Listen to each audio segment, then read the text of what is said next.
അമ്മ എത്ര വർഷം പുഷ്പരിക്ക് പോയിട്ട്? 5 വർഷത്തോളമായി. Hi, hello.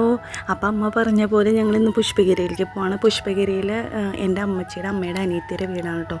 അപ്പം ഇതാണ് എൻ്റെ അമ്മച്ചിയുടെ അമ്മ. ഞങ്ങൾ അമ്മ എന്ന് വിളിക്കുന്നത് കേട്ടോ, അമ്മച്ചിയുടെ അമ്മേനെ.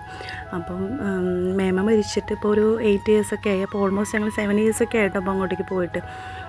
അപ്പോൾ നമുക്കെല്ലാവർക്കും ചെറുപ്പത്തിൽ ഒരു ഇമോഷണൽ ടച്ചുള്ളൊരു വീടുണ്ടാവും. അതാണ് ഞങ്ങൾക്ക് പുഷ്പഗിരി. അപ്പോൾ ഞങ്ങൾ ബേക്കറിയിൽ നിന്ന് കുറച്ച് സാധനങ്ങളൊക്കെ വാങ്ങിച്ചിട്ട് ഞങ്ങൾ അങ്ങോട്ട് പോവാണ്. മേമുള്ള സമയത്ത് എപ്പോഴും വരുമായിരുന്നു കേട്ടോ, അങ്ങോട്ടേക്ക് ഇങ്ങോട്ടേക്ക് എപ്പോഴും ഞങ്ങൾ അങ്ങോട്ട് ഇവിടെയൊക്കെ പോവായിരുന്നു.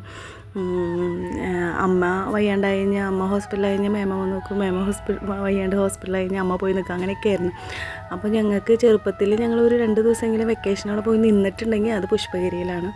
നമ്മൾ എന്നും ഡെയിലി വിളിക്കുകയോ അല്ലെങ്കിൽ ഡെയിലി ചാറ്റ് ചെയ്യുകയോ അങ്ങനെയൊന്നുമില്ല. പക്ഷെ ഞങ്ങൾക്ക് എപ്പോഴും ആ ഒരു ബോണ്ടിങ് ഇപ്പോഴും നിൽക്കുന്നുണ്ട്. നമ്മൾ സ്വന്തം വീട്ടിലേക്ക് കയറി ചെന്ന പോലെ കേട്ടോ ഞങ്ങൾക്ക്. അന്ന് പേപ്പൻ്റെ ഓർമ്മ ദിവസം കൂടിയാണ്. അപ്പോൾ ഞങ്ങൾ അവിടെ നിന്ന് ഫുഡൊക്കെ കഴിച്ചു.